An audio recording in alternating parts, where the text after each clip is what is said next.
राधे राधे मित्रों।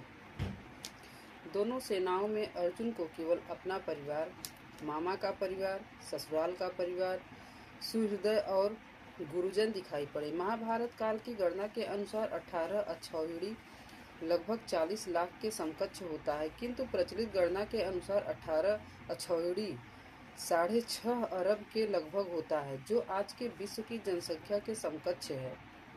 इतने मात्र के लिए यदा कदा विश्व स्तर पर आवास खाद्य समस्या बन जाती है। इतना बड़ा जन समूह अर्जुन के 3-4 रिश्तेदारों का परिवार मात्र था। क्या इतना बड़ा भी किसी का परिवार होता है? कदापि नहीं। यह हृदय देश का चित्रण है। इस प्रकार खड़े हुए उन संपूर्ण बंधुओं को देखकर अत्यंत करुणा से आवृत वह कुंती पुत्र अर्जुन शोक करता हुआ बोला।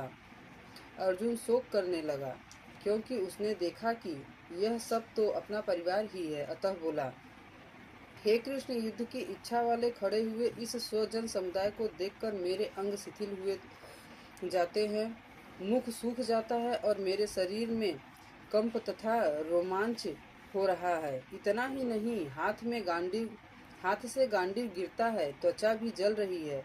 अर्जुन को ज्वर सा हो आया, संतप्त हो उठा कि यह कैसा युद्ध है जिसमें स्वजन ही खड़े हैं। अर्जुन को भ्रम हो गया। वह कहता है, अब मैं खड़ा रह पाने में भी अपने आप को असमर्थ पा रहा हूँ। अब आगे देखने की सामर्थ्य नहीं है। हे केशव, इस युद्ध का लक्षण भी विपरीत ही देखता हूँ। युद्ध में अपने कुल को मारकर परम कल्याण ही भी नहीं देखता हूँ। कुल को मारने से कल्याण कैसे होगा? संपूर्ण परिवार युद्ध के मुहाने पर है। इन्हें युद्ध में मारकर विजय से मिलने वाला राज्य और राज्य से मिलने वाला सुख अर्जुन को नहीं चाहिए। वह कहता है, कृष्ण, मैं विजय नहीं चाहता, राज्य तथा सुख भी नहीं चाहता। गोविंद, हमें राज्य का भोग अथवा जीवन से भी क्या प्रयोजन है? क्यों इस पर कहता है? हमें जिनके लिए राज्य भोग और सुखादि इच्छित है, वे ही परिवार जीवन की आशा त्याग कर युद्ध के मैदान में खड़े हैं। हमें राज्य इच्छित था तो परिवार को लेकर भोग सुख और धन की पिपासा थी तो स्वजन और परिवार के साथ उन्हें भोगने की थी, किंतु जब सब प्राणों की आशा त्याग कर खड़े हैं तो मुझे सुख राज्य का भोग नहीं चाहिए। यह सब इन्हीं के लिए प्रिय थे। इनसे अलग होने पर हमें इनकी आवश्यकता नहीं है। जब तक परिवार रहेगा तभी तक ये वासनाएं भी रहती हैं। झोपड़ी में रहने वाला भी अपने परिवार, मित्र और स्वजन को मारकर विश्व का साम्राज्य स्वीकार नहीं करेगा। अर्जुन भी यही कहता है कि हमें भोग प्रिय थे, विजय प्रिय थी, किंतु जिनके लिए थी जब वे ही नहीं रहेंगे तो भोगों से क्या प्रयोजन? इस युद्ध में मारना किसे है? इस युद्ध में आचार्य, ताऊ, चाचे, लड़के और इसी प्रकार दादा, मामा, ससुर, पोते, साले तथा समस्त संबंधी ही हैं।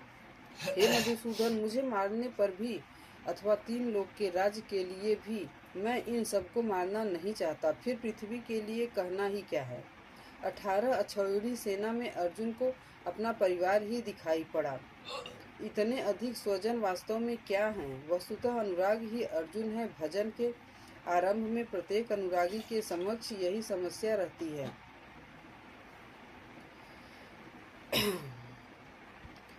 सभी चाहते हैं कि वे भजन करें, उस परम सत्य को पाले, किंतु किसी अनुभवी सद्गुरु के संरक्षण में कोई अनुरागी जब क्षेत्रज्ञ के संघर्ष को समझता है कि उसे किनसे लड़ना है, तो वह हताश हो जाता है। वह चाहता है कि उसके पिता का परिवार, ससुराल का परिवार, मामा का परिवार, सुहृदय मित्र और गुरुजन साथ रहें, सभी सुखी रहें और इन सब की व्यवस्था करते हुए वह परमात्मा स्वरूप की भी प्राप्ति भी कर ले। किंतु जब वह समझता है कि आराधना में अग्रसर होने के लिए परिवार छोड़ना होगा, इन संबंधों का मोह समाप्त करना होगा, तो वह अधीर हो उठता है। पूज्य महाराज जी कहा करते थे, मरना और साधु होना बराबर है। साधु के लिए सृष्टि में दूसरा कोई जीवित है भी, किंतु घर वालों के नाम पर कोई भी नहीं है। यदि कोई है तो लगाव है, मोह समाप्त कहाँ हुआ। जहाँ तक लगाव है उसका पूर्ण त्याग, उस लगाव के अस्तित्व मिटाने पर ही उसकी विजय है। इन संबंधों का प्रसार ही तो जगत है, अन्यथा जगत में हमारी क्या है। मन का प्रसार ही जगत है। योगेश्वर श्री कृष्ण ने भी मन के प्रसार को ही जगत कहकर संबोधित किया है। जिसने इसके प्रभाव को रोक लिया उसने चराचर जगत ही जीत लिया। केवल अर्जुन ही अधीर था, ऐसी बात नहीं है। अनुराग सबके हृदय में है, प्रत्येक अनुरागी अधीर होता है। उसे संबंधी याद आने लगते हैं। पहले वह सोचता था कि भजन में कुछ लाभ होगा तो ये सब सुखी होंगे, इनके साथ रहकर उसे भोगेंगे। जब ये साथ ही नहीं रहेंगे तो सुख लेकर क्या करेंगे। अर्जुन की दृष्टि राज्य सुख तक ही सीमित थी। वह त्रिलोकी के साम्राज्य को ही सुख की पराकाष्ठा समझता था।